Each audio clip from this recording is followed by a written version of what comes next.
오늘 말씀을 통해서 내가 하나님을 대신하리까 라고 하는 이 제목의 말씀을 함께 묵상해 보도록 할 텐데요. 오늘 이야기는 어떤 사건으로부터 시작되냐면 장례식을 마친 다음에 일어난 사건입니다. 15절 말씀 우리 다시 한번 읽어볼까요? 15절 자, 읽겠습니다. 시작. 요셉의 형제들이 그들의 아버지가 죽었음을 보고 말하되 요셉이 혹시 우리를 미워하여 우리가 그에게 행한 모든 악을 다 갚지나 아니할까 하고, 바로 앞에 어떤 사건이 있습니까? 아버지 야곱이 돌아가셨어요. 그래서 가나안 땅에 장례를 지내고 돌아온 후에 벌어진 사건입니다. 그런데 장례식을 마치자마자 요셉의 형들이 불안한 마음을 감추지 못하고 있었습니다. 왜 그랬냐면 아버지가 살아계신 동안에는 요셉이 우리를 어쩌지 못하는데 아버지가 돌아가셨으니 요셉의 마음이 어떻게 되었을지 모르겠다, 이런 생각이 들었기 때문입니다. 비슷한 예가 창세기 한 번 더 나와요. 창세기 27장 41절 한번 찾아볼까요? 같은 창세기니까요. 창세기 27장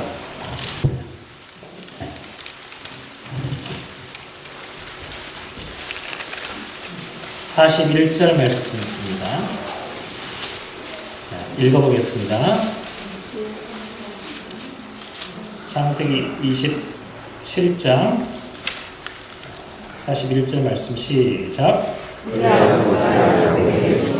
그 축복으로 말미암아 에서가 야곱을 미워하여 심중에 이르되 아버지를 곡할 때가 되었은즉 내가 내 아우 야곱을 죽이리라. 비슷한 사건이 지금 이미 있었죠. 에서가 야곱을 엄청 미워했어요. 죽이고 싶었는데 언제까지 참고 있었던 거예요? 아버지가 돌아가시기 전에는 내가 참겠다 라고 하는 마음을 에서가 하고 있었다는 거죠. 그 소식을 어머니 리브가가 알게 됐잖아요.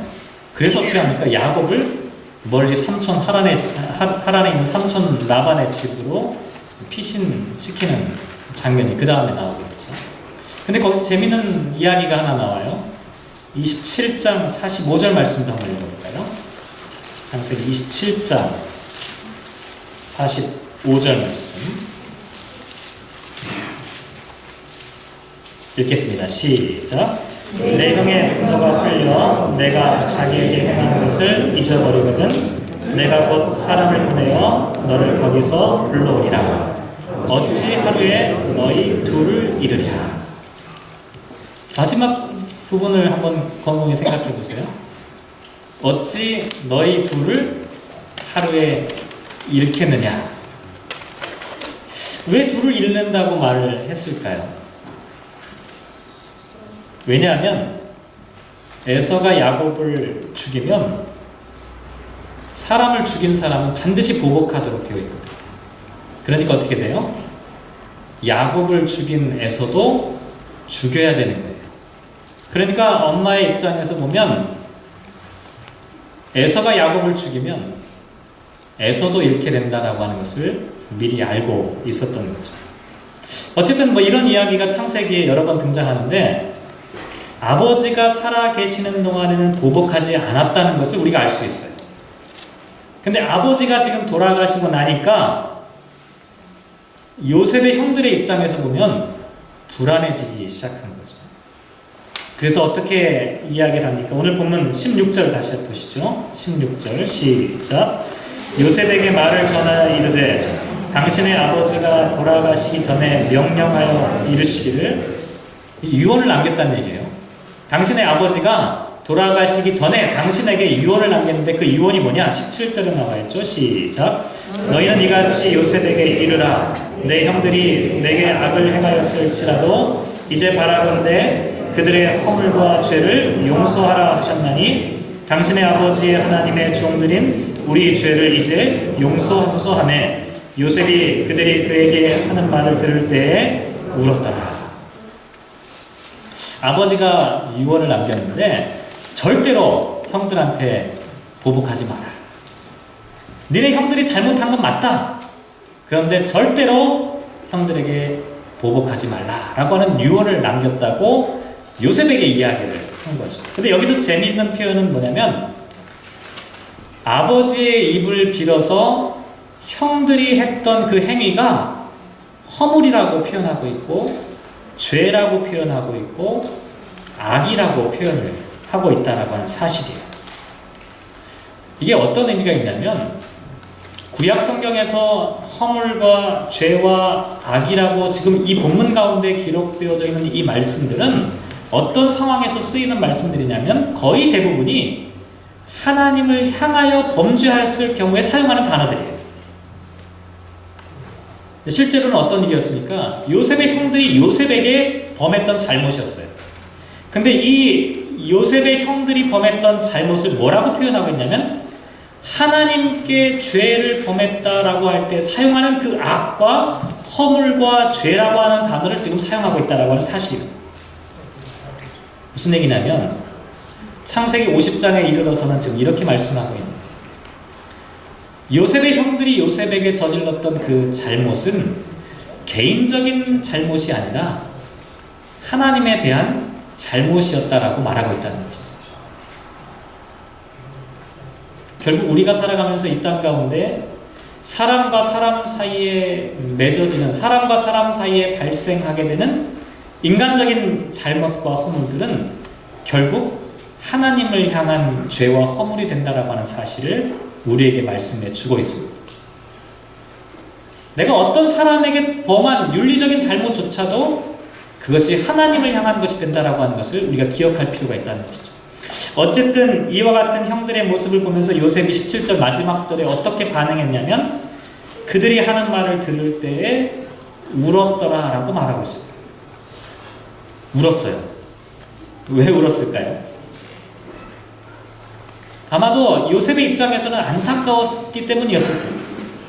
왜냐하면 우리가 이 창세기에 나와 있는 이 스토리 다 알잖아요. 창세기 45장에 보면 이미 어떤 사건이 기록되어져 있냐면 요셉과 형들이 용서하고 화해하고 얼싸안고 함께 기쁨을 나누는 장면들이 이미 기록되어져 있어요. 45장 5절 말씀에 보면 당신들이 나를 이곳에 팔았다고 해서 근심하지 마소서, 한탄하지 마소서, 하나님의 생명을 구원하시려고 나를 당신들보다 먼저 보내셨나이다 라고 요셉이 이야기를 하죠.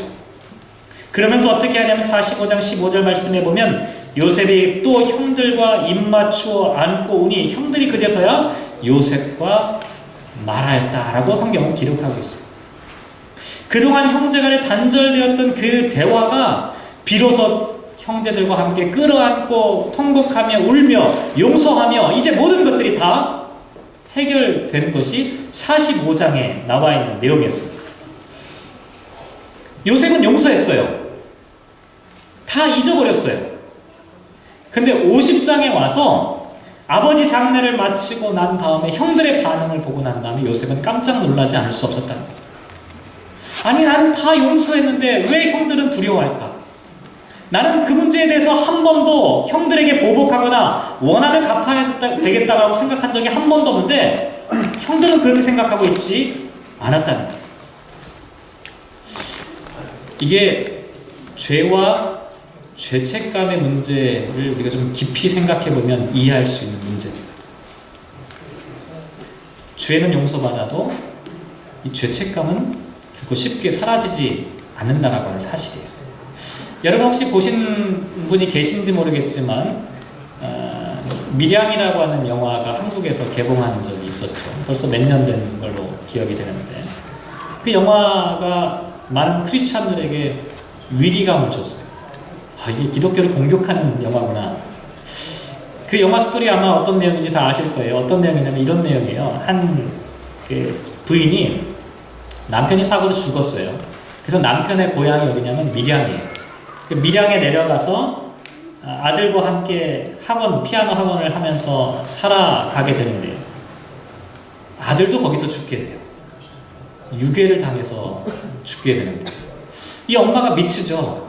남편도 죽고 아들도 그 마지막 남은 희망조차도 유괴를 당해서 살해당하는 그런 사고를 겪고 난 다음에 이 부인이 신앙을 갖기 시작해요. 그래서 하나님께 나아가서 기도하면서 치유를 받았어요. 그래서 어렵게 어떤 마음을 먹었냐면 내 자식을 죽인 저 유괴범을 내가 용서하리라 이렇게 마음을 먹은 거죠. 그래서 힘들게 그 유괴범이 갇혀져 있는 이 유치장에 찾아가서 이야기를 하기 시작하는데 그때 충격을 받게 됩니다. 무슨 이야기를 듣게 되냐면 자기는 너무나 힘들고 어려운 마음으로 이 아들을 죽인 이 사람을 용서하러 왔는데 이 사람이 한다는 말이 뭐였냐면 나는 이미 하나님으로부터 용서를 받았습니다 라고 말하기 시작합니다. 당신의 용서는 필요 없습니다. 나는 더 본질적인 하나님의 용서를 받았습니다 라고 이야기해요. 이 순간 이 여자가 깨는 거죠. 영화의 내용이 그런 내용이에요. 근데 왜 이런 영화가 나온 줄 아십니까? 기독교인들이 죄와 용서에 대해서 너무나 가볍게 생각하고 있기 때문에 그래요. 우리가 신앙을 가지면 하나님께서 우리의 모든 죄를 용서하셨다라고 말합니다. 그런데요, 하나님께서 우리의 죄를 모두 용서하신 것은 맞아요. 그런데 죄라고 하는 것은요, 그렇게 쉽게 우리의 마음속에 사라지지 않는다라고 하는 사실을 우리가 또한 기억할 필요가 있다는 거예요. 우리가 어떤 죄와 잘못을 저질렀을 때 하나님이 나를 다 용서하셨습니다. 나는 이제 깨끗합니다. 나는 자유합니다. 나는 아무런 문제가 없습니다. 라고 그렇게 쉽게 이야기할 수 있는 문제가 아니라는 거예요. 죄라고 하는 것은 끊임없이 우리 가운데 남아서 우리에게 죄책감을 일으키고 우리로 하여금 그 문제에 대해서 깊이 숙고하지 않으면 안 되게 하는 그와 같은 문제라고 하는 사실이에요. 심지어는 죄의 용서가 너무 쉽게 선포되다 보니까 죄를 악랄하게 지으면 간증하는 게 더 위대해 보여요. 사람을 한 명 죽여가지고 간증이 안 되는 거예요. 여러 명 죽인 다음에 간증해야 그 간증이 위대한 간증이라고 생각한다는 거예요. 이 철저하게 잘못된 일입니다. 우리가 정말로 죄에 대해서 깊이 인식하고 깨닫는다면 우리는 부끄러워서 그런 이야기를 할 수가 없는 거예요. 죄의 문제가 얼마나 심각해서 예수님께서 십자가에 죽기까지 그 죄를 담당하실 수밖에 없는지를 깊이 생각해 본다면 우리가 저질렀던 연약한 부분들을 감히 사람들에게 자랑하듯이 이야기할 수가 없다는 거예요. 기독교인들이 죄와 용서에 대해서 너무나 천박하게 생각합니다. 너무나 가볍게 생각한다. 그러니까 아들을 죽인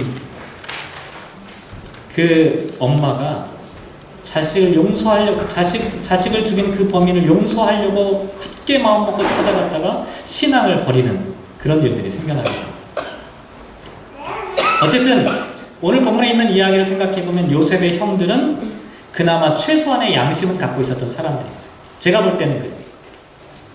자신들이 동생을 구덩이에 던져버리고 이 상인들에게 팔아버렸다는 것이요, 한번 용서한다는 말로 쉽게 해결되지 않는다는 그런 면에서는 양심이 있었던 거예요. 마음의 찔림이 여전히 있었던 거예요. 동생의 얼굴을 보기가 어려운 상황 가운데 있었다는 것이죠. 그러니 그 마음이 두려움으로 불안으로 이어질 수밖에 없었던 것이죠. 그 모습을 보니까 요셉은 안타까울 수밖에 없었던 거예요. 형들이 아직도 그의 죄책감 가운데 사로잡혀 있는 그 모습이 못내 안타까운 거예요. 그래서 요셉이 한마디 더 해주는 게 그게 오늘 본문 가장 중요한 구절입니다. 19절 말씀 같이 한번 읽어보시죠. 시작. 요셉이 그들에게 이르되 두려워하지 마소서, 내가 하나님을 대신하리라. 내가 하나님을 대신하리라. 내가 하나님께서 하시는 행동에 간섭할 만한 어떠한 권한이라도 있다는 말입니다. 없다는 얘기죠. 이게 요셉의 신앙 고백이었어요. 오늘 이 말씀이 가장 중요한 말씀입니다. 내가 하나님을 대신할 수 있습니까? 저와 여러분이 하나님을 대신할 수 있습니까? 하나님을 대신한다는 것이 과연 무엇일까요? 목사가 하나님의 말씀을 전하면 하나님을 대신하는 것. 많은 경우에 우리는 하나님을 대신해야 된다고 생각해요. 성경은 그렇게 말씀하고 있지 않아요. 어느 누구도 하나님을 대신할 수 없다라고 말하고 있습니다. 피조물이 창조주를 대신할 수 없기 때문입니다. 피조물은 하나님의 영광을 차지해서는 안 돼요. 피조물은 피조물일 따름이라는 것이죠. 성경에 보면 그런 말씀이 많이 기록되어져 있어요. 신명기 32장 35절 말씀을 표준 세번역으로 보면 이렇게 기록하고 있는데요. 원수 갚는 것은 내가 하는 일이니 내가 갚는다. 원수들이 넘어질 때가 곧 온다. 재난의 날이 가깝고 멸망의 때가 그들에게 곧 덮친다. 라고 하는 말씀이 기록되어 있어요. 원수 갚는 것은 내가 하는 일이다. 너는 내 자리를 차지하지 마라 라고 하는 말씀이에요. 로마서 12장 19절 말씀도 비슷한데요. 내 사랑하는 자들아 너희가 친히 원수를 갚지 말고 하나님의 진노하심에 맡기라 라고 하는 말씀이 기록되어 있어요. 하나님의 진노하심에 맡겨라. 하나님의 자리를 차지하지 말라라고 하는 의미가 역시 그 말씀 가운데도 기록되어져 있어요. 히브리서 10장 30절도 똑같아요. 거기를 보면 원수 갚는 것이 내게 있으니 내가 갚으리라 하시고 또다시 주께서 그의 백성을 심판하리라 말씀하신 것을 우리가 안다. 이렇게 말씀하고 있어요. 여기서도 원수 갚는 자리는 하나님의 자리다라고 하는 것을 말씀해 주고 있어요. 찾아보면 더 많은 부분들이 있어요. 인간은 하나님을 대신할 수가 없어요. 특별히 어떤 부분에서 하나님을 대신할 수 없냐면 원수를 갚는 일, 심판하는 일에서는 인간이 하나님의 자리를 대신할 수 없다라고 말씀하고 있다는 거죠. 그런데 참 아이러니하게도 인간은 그 문제만큼은 내 손으로 하고 싶어요. 그 문제만큼은 인간의 영역이 아닌데 그 문제만큼은 하나님의 자리인데 이상하게도 그 문제만큼은 내가 하고 싶어요. 원수를 갚는 문제만큼은 다른 사람의 손에 맡기고 싶지 않은 것이 인간의 본성이라는 것이죠. 그래서 인간의 역사를 보면 끊임없는 전쟁과 또 원한과 보복의 역사라고 말씀을 드릴 수가 있어요. 이 세상의 수레바퀴는 그렇게 움직여가고 있어요. 하나님은 어떻게 해서든지 그것을 막으려고 하시는 거예요. 가장 좋은 예가 어떤 예냐면 가인과 아벨의 사건 한번 생각해 보시면 금방 알 수가 있어요. 가인이 동생 아벨을 시기해서 돌로 쳐 죽였잖아요. 그때 하나님께서 어떻게 하셨습니까? 가인에게 표를 주셨어요. 이 표는 어떤 표냐면 가인을 죽이지 못하도록 하는 표였어요. 한번 생각해 보세요. 가인이 아벨을 쳐 죽였어요. 아벨과 관련된 사람들 입장에서는 가인이 원수잖아요. 어떻게 해서든지 가인을 죽이려고 했을 거예요. 만약에 그래서 가인을 죽이게 되면 어떻게 될까요? 가인과 가까이 있는 사람들은 또 아벨의 가문이, 아벨의 자식들이 또 원수가 될 수밖에 없는 거예요. 그러면 가인의 자식들은 또다시 아벨의 자식들을 죽이는 그와 같은 일들이 반복될 수밖에 없었던 거죠. 하나님께서는 그와 같은 보복과 원한이 반복되지 않도록 하기 위해서 비록 가인이 잘못했어요. 가인이 죄를 저질렀어요. 하지만 하나님은 가인에게 표를 주셨어요. 더 이상 보복과 살인과 원수 갚는 일이 인간의 역사 가운데 반복되지 않아야 된다고 하는 것이 하나님의 가르침이었다는 것이죠. 또 비슷한 이야기가 어디에 나와 있냐면 이스라엘 백성들이 약속의 땅에 들어갈 때 한번 생각해 보세요. 약속의 땅에 들어갈 때 하나님께서 뭐를 말씀하셨냐면 요단 동편과 요단 서편에 각각 3군데씩 모두 합계 6개의 성을 지으라라고 말씀하셨어요. 그 성의 이름이 뭔지 아시죠? 도피성이에요. 지도를 놓고요. 그 도피성 6군데의 지역을 딱 찍어보면 어떤 특징이 있냐면 이 가나안 지역에서 어디에서든지 하룻밤 사이에 달려서 도달할 수 있는 거리에 그 성들이 위치하고 있어요. 어느 한 지역에 모여있는 게 아니라 다 분산되어 있어요. 그래서 그날 밤 사이에 달려서 그 성에 도달할 수 있도록, 그리고 그 성을 날마다 그 길을 정비할 수 있도록 이렇게 명령하셨어요. 왜 도피성을 만들라고 하셨냐면 우발적인 살인이 일어났을 경우에, 제가 주일날 연합예배 드릴 때는 저희 아이들 둘이 있으니까 미리 설교를 가르쳐줘요. 예배 시간에 못 알아듣잖아요. 그래서 한 시간 정도 제가 설명을 해줬는데, 그때 설명할 때는 뭐라고 설명해줬냐면, 어떤 나무꾼이 나무를 하다가 도끼가 빠져버린 거예요. 그 옆에서 구경하던 사람이 도끼에 맞아 죽어버렸어요. 의도하지 않았지만 살인이 일어난 거예요. 그런 경우에 이 사람은 어떻게 돼요? 도끼 방망이를 던져놓고 어디를 가요? 죽으라고 달려가요. 그래서 그 죽은 사람의 가족들이 자기를 잡아 죽이기 전에 도피성 안에 들어가기만 하면 죽이지 못하는 거예요. 왜 도피성이라고 하는 것을 하나님께서 만들라고 하셨냐면, 살인이라고 하는 것이 반드시 보복과 원한을 갚는 일로 이어지기 때문에 그래요. 도끼 자루를 옆에서 구경하다가 맞은 사람의 가족들 한번 생각해 보세요. 아무리 의도하지 않았지만 그 사람을 죽이고 싶지 않겠어요? 그 자식들의 자식된 도리로 반드시 아버지의 원수를 갚겠다고 마음먹을 거란 말이죠. 그래서 만약에 그 사람이 그 나무꾼을 죽였다고 한번 생각해 보세요. 그러면 어떻게 되겠습니까? 나무꾼의 자식들도 똑같아요. 나무꾼의 자식들을 생각할 때 우리 아버지가 일부러 그런 것도 아닌데 왜 당신들이 우리 아버지를 죽였습니까? 라고 하는 이야기를 할 수밖에 없어요. 그러면 어떻게 됩니까? 끊임없는 이 살인이 이어질 수밖에 없었다. 하나님은 그걸 막기를 원하셨다는 거예요. 하나님께서 약속하신 약속의 백성들이 살아가는 공동체 가운데 그와 같은 일이 발생할 수 있다는 것을 하나님이 아셨어요. 그래서 그것을 막기 위해서 도피성이라고 하는 것을 만들어 놓으셨다는 것이죠. 제가 지난주 중에 이 설교를 해야겠다라고 마음먹었던 하나의 계기가 있었는데, 지난주 목요일 날이 어떤 날인지 다 아시죠? 모르시나요? 여기가 미국이라면 다 아실 텐데 캐나다를 아무래도 좀 감이 떨어지시는 것 같은데, 지난주 목요일 날이 9/11이잖아요. 9.11. 그리고 또 지난 목요일 날 어떤 일이 있었는지 혹시 아시나요? 미국의 대통령 오바마가 시리아에 있는 이슬라믹 스테이트라고 하는 IS라고 하는 이 이슬람 테러 리스트들이 있잖아요. 거기를 공습하기로 결정하고 연설한 날이에요. 오바마가 연설을 쫙 하는데 연설문 그 스크립트가 쭉 나와 있더라고요. 그 맨 끝에 뭐라고 되어 있냐면 May God bless our troops and may God bless the United States of America 이렇게 나와 있어요. 마지막에 하나님의 이름으로 우리 군대를 축복해달라고 하는 그런 이야기를 연설의 마지막에 해놨어요.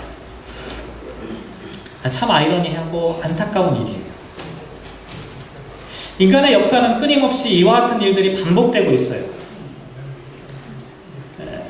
쌍둥이 빌딩을 테러로 무너뜨리니까 미국은 이슬람을 향해서 전쟁을 선포하게. 또 그러니까 이번에는 이슬람에 있는 이 극렬한 이 테러리스트들이 어떻게 돼요? 무고한 사람들을 2명이나 어제 설교를 준비하는데 영국 사람 1명이 또 참수당했더라고요. 그것도 공개적으로 동영상을 찍어가지고 사람을 참수하는 그런 끔찍한 만행들을 막 저집니다. 그러니까 미국의 입장에서는 참을 수 없는 거예요. 전쟁을 선포하고 폭격을 하겠다라고 이야기를 하는 거죠. 이슬람의 사람들은 알라의 이름으로 전쟁을 선포했고, 미국 사람들은 하나님의 이름으로 보복을 선포했어요. 제가 이런 일련의 과정들을 지난 한 주간 동안에 생각해 보면서 이건 국가와 국가만의 문제가 아니에요. 사람과 사람 사이에도 똑같은 일이 발생해요. 도대체 하나님의 뜻이 무엇일까를 한번 생각해 봤습니다. 도대체 정말 하나님의 뜻이 이슬람을 향해서 폭격하는 것이 하나님의 뜻일까? 아니면 알라의 이름으로 사람들을 참수하는 것이 그들이 믿고 있는 신의 합당한 그 같은 행동일까? 이슬람의 역사는 제가 잘 모르지만 기독교의 역사를 보면요, 하나님의 이름을 걸고 전쟁을 했던 역사가 있죠. 그런데 하나님의 뜻을 이루지는 못했어요. 오히려 하나님의 뜻을 가리는 역할을 했죠. 십자군 전쟁은 기독교에서 가장 부끄러운 역사 가운데 하나입니다. 하나님의 뜻과는 가장 거리가 먼 일을 했던 역사가 그와 같은 일이었다는 것이죠. 왜 그랬을까요? 저는 오늘 말씀을 묵상하며 그런 생각해 봤습니다. 인간이 하나님의 자리를 대신하고 있었기 때문에 그렇다는 것이죠. 저는 그런 의미에서 이 땅에 일어나는 모든 전쟁을 반대합니다. 모든 살인을 반대합니다.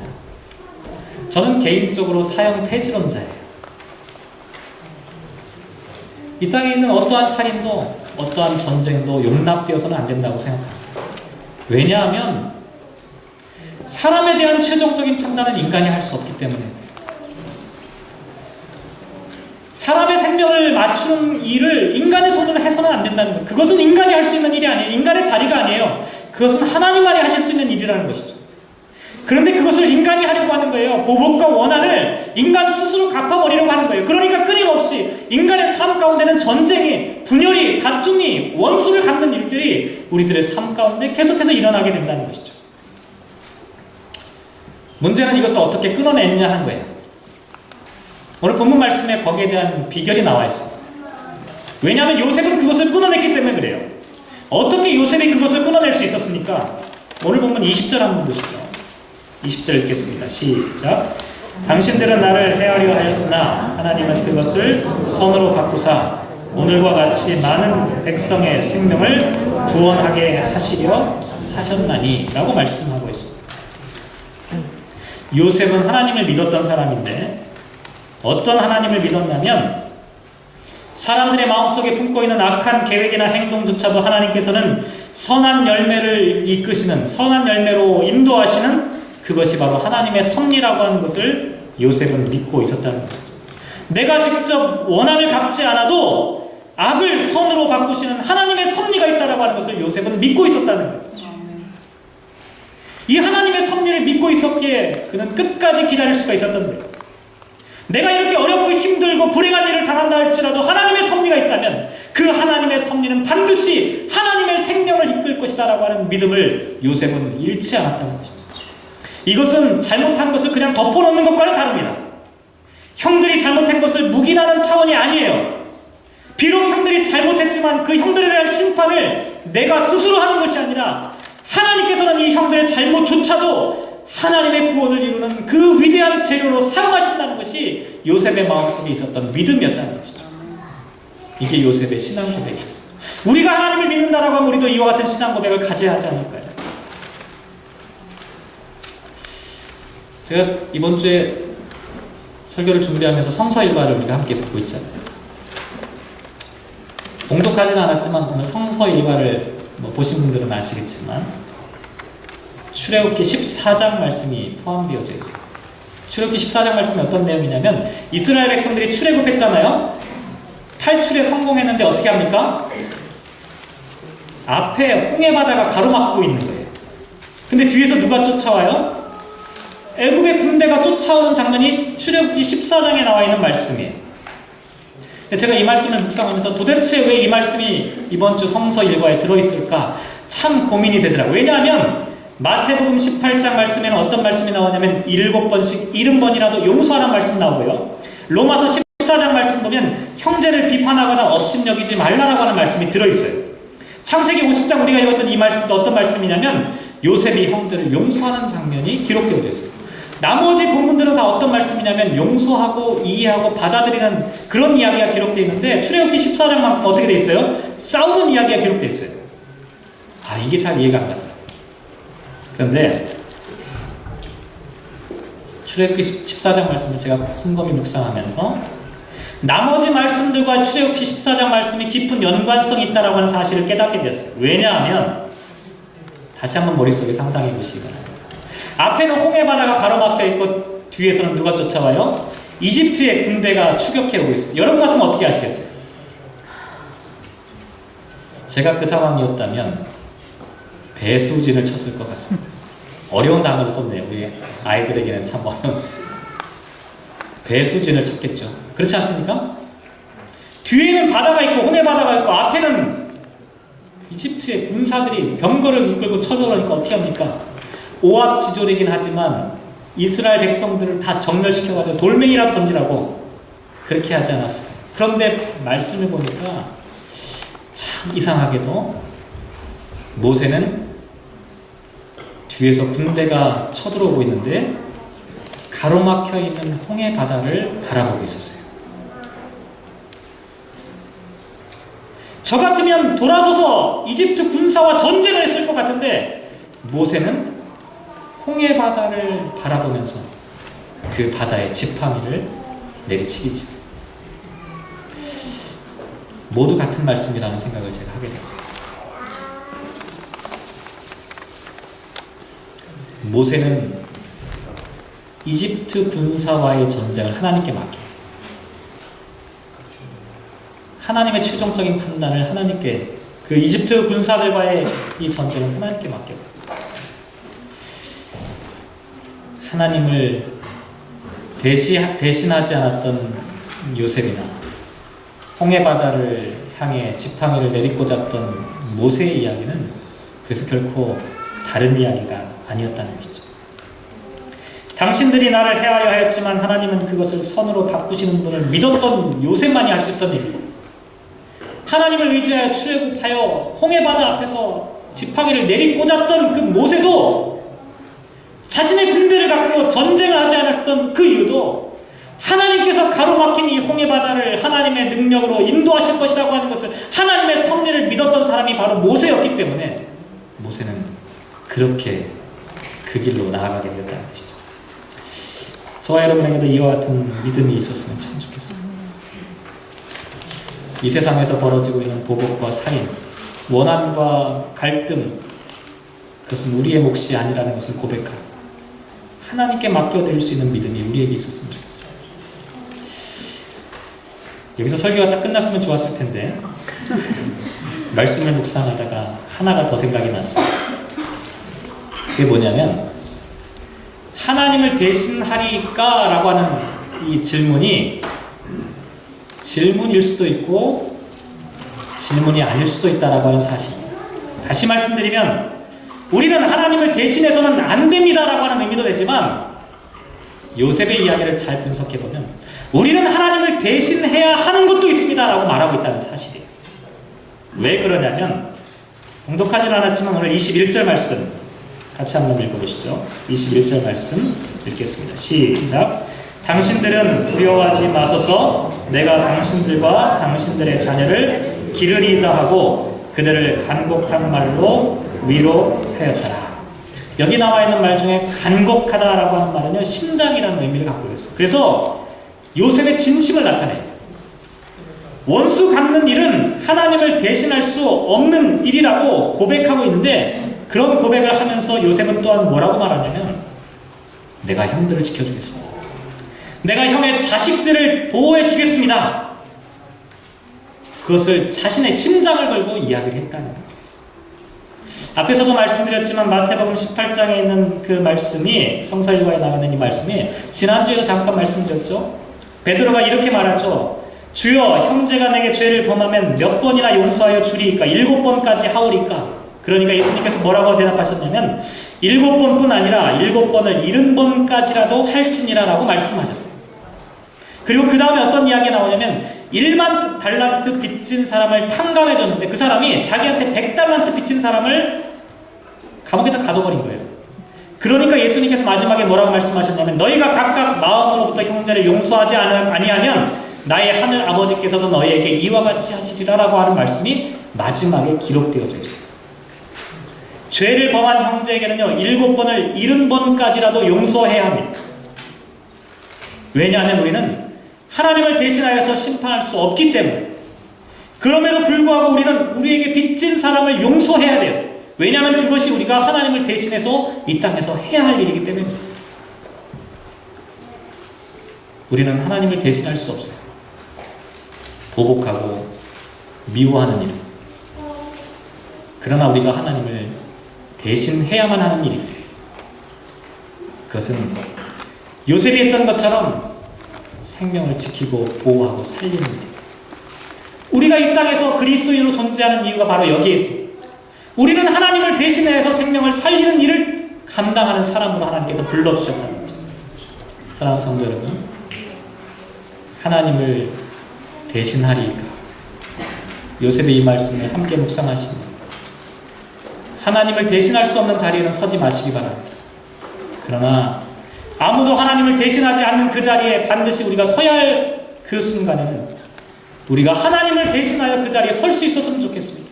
생명을 사랑하고 생명을 구원하는 그 일에는 저와 여러분이 발벗고 나서 하나님을 대신하여 그 자리가 나의 자리라고 고백할 수 있는 우리 모두가 되었으면 참 좋겠습니다. 함께 기도하겠습니다.